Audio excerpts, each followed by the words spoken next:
Guys, gals, non-binary pals, welcome back to the channel. Thank you so much for clicking on this video. Before we get into the topic, I would love for you to join us. See these awesome people here on the side of the screen. They are part of the live stream that I do every Monday, Tuesday, Thursday, and Friday at 1 p.m. Pacific Standard Time. So if you see all the people and you would like to join, it's completely free. It doesn't cost you anything. There is a link in the description. You can click on that, join it. Again, doesn't cost you any money. All right, so today we are going to be talking about a TikTok. I know, y'all love TikToks, all right? You love when people talk about TikToks. But this was one that was brought to my attention, which I think it's interesting, but I think more so than talking about the TikTok, I think there's a broader conversation that can be made. So without being cryptic, I'm being kind of cryptic, before we get into it, I do want to say, anyone that we end up talking about in this video, please don't try and seek them out. Please don't try and message them. Don't try and send them, like, we don't need to do that. If you have questions or comments or anything that you want to say, there is a comment section down below this video that you can feel free to use, and that's great. Alrighty, so I don't know how many of y'all know the term X-Fat, but it is something that I am called every once in a while, which is one of my favorite, it's one of my favorite things because it makes me feel like I'm a superhero. I actually released a comic book called X-Fat, but it makes me feel like I'm a superhero. But it's a term that people will use. It's usually used in like the fat acceptance or fat activist community where they're explaining or talking about someone like me that once was overweight that has lost weight, okay? And so we are going to be talking about a TikTok from someone that is talking about X-Fats, right? So in this TikTok, so this is the TikTok that we're going to be talking about, I'm sorry, and so, wait, I'm pause, sorry, stop. Ex-fat people. There we go. So it says, so the comment here that she is responding to is, as someone who used to be fat, yes, one of my biggest fears is being fat again. I like being able to do everything 10 times easier. All right. So that was a comment that was left on one of their TikToks, and they are responding to that TikTok in this TikTok. All right. If that makes sense, I hope that makes sense. And so this is her response to that. So we're going to go ahead and listen to what she has to say, and then I'll share my opinions and my thoughts. Okay. I'm sorry, but ex-fat people are kind of the worst. Like, great for... All right, so I said I was going to wait, but we're not. So I actually, hot take, agree here.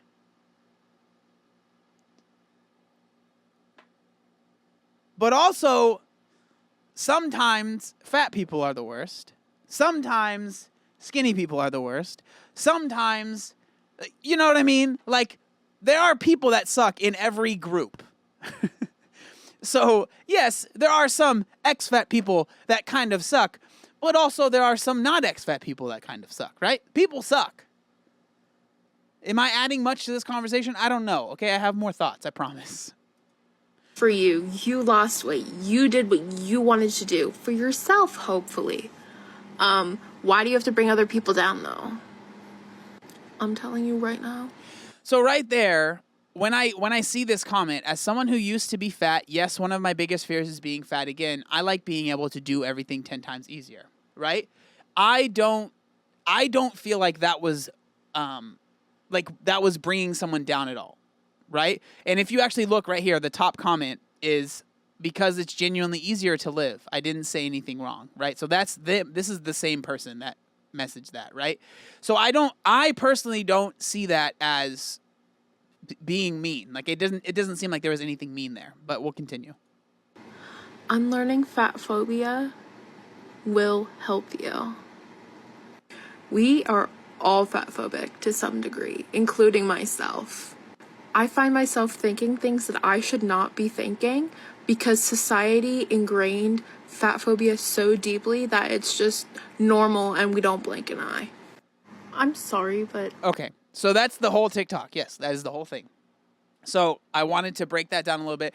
And again, I think there's a larger conversation. So this TikTok just really was able to wrap that up in a bow and allowed me to speak on this topic. So when it comes to X-fats, right, and talking about weight loss, I do believe in my heart of hearts that I'm sure this young woman has dealt with some very mean comments, especially on TikTok. I'm not going to sit here and say, oh my God, you're being so dramatic. People can be very mean, especially if you are fat on TikTok, if you're skinny on TikTok, if you're beautiful on TikTok. If TikTok is rough. So I'm not going to sit here and say, oh, you're being ridiculous. I'm sure she's dealt with her fair share of mean comments. But also, when it comes to X-fats, I do agree to an extent. I think, and this is stuff that I've talked a lot about, but I get incredibly frustrated when people that have lost weight, and I've done this in the past. I've definitely been this type of person, especially when I first started my Instagram, where I made it seem that losing weight solved everything for me. All right? It doesn't. I'm telling you right now, if you think that weight loss is going to make your depression go away, if you think that weight loss is going to get you into that relationship that you're trying to get into, it might work for that, but a lot of times it doesn't. If you think that it is going to make you happier, it might not. If you think that it is going to make it so you can fit into smaller clothes, it'll help with that. If you think that weight loss will help you maybe deal with some, diabetes or other certain things, it definitely might help with that. If you think weight loss is going to solve your anxiety that you have right now, it might not. It could, but it might not. So treating it like, and going to fat people and saying, hey, you just need to lose weight and everything will be okay, that is annoying. And I can fully stand behind her in being annoyed with people that make it seem like that, because it's just not true, and it should not be that way. But this comment, which again, if we read again, as someone who used to be fat, yes, one of my biggest fears is being fat again. I understand that. And I don't think, like, when people say that's fat phobic, it seems like there is a negative connotation, but I think to an extent, being quote unquote fat phobic, or especially if you're someone that used to be, like for me, I used to be morbidly obese, being afraid of that because knowing what that led me to and knowing the things that made me not be able to do. So yes, I am afraid of going back to that.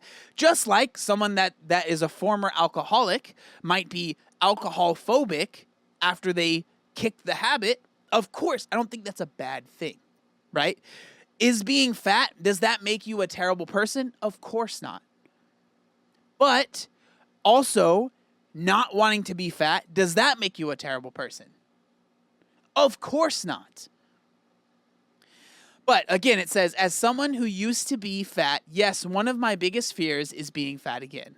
I like being able to do things 10 times easier, right? And there is definitely some truth to that. Because I know for a fact that for me, being able to bend down and tie my shoes, that was something I could not do when I was bigger. Does me bringing that up, is that me shaming someone else? In my opinion, no, right? I don't feel like me talking about that fact that I dealt with that had nothing to do with fat phobia, diet culture, anything other than my body was making it so I could not bend down and tie my shoes. Had nothing to do with anything other than myself. With the fact that I couldn't stand for more than, a few hours when I worked at the Van shoe store, I would be in agony. Whose fault is that? That was my fault. I can't blame the Van store. I can't blame fat phobia or diet culture. That was an issue that was fixed because I lost weight. Does that make me a bad person for not wanting to deal with that ever again?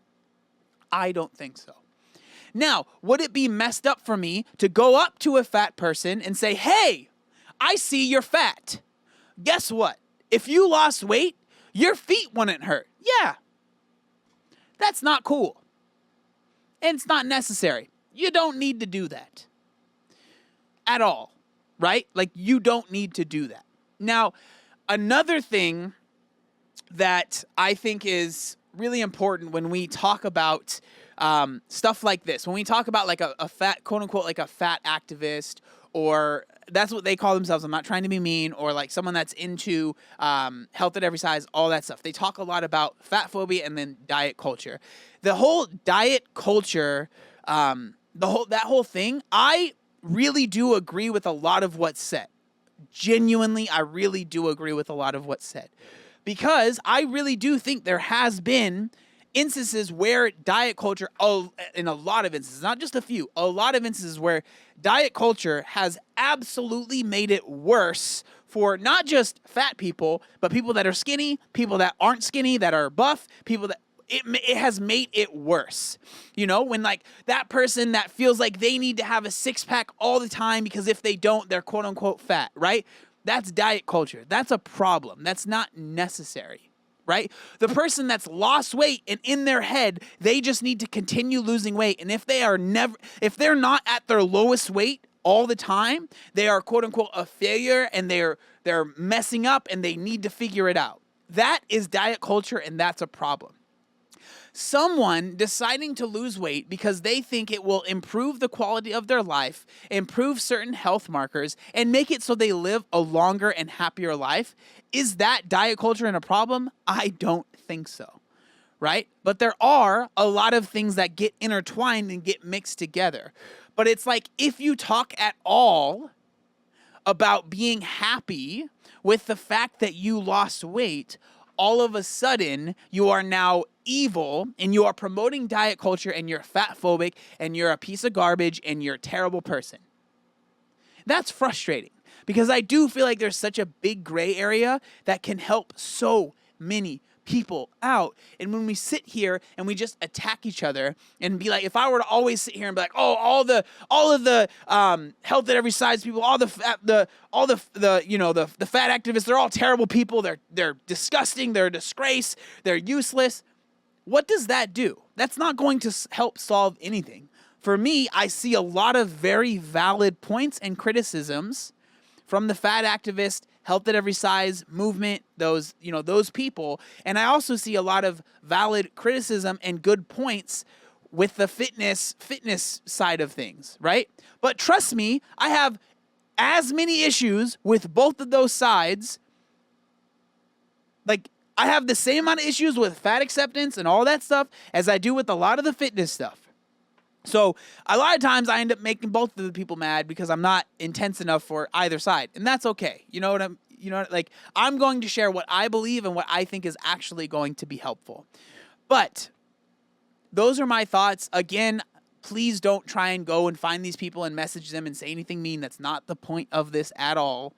I'm just trying to share my thoughts, and I felt like this was a perfect way to open up that conversation and make a broader point, which is what hopefully I was able to make here because, again, I'm not trying to attack anybody, just sharing my opinion. But those are my thoughts.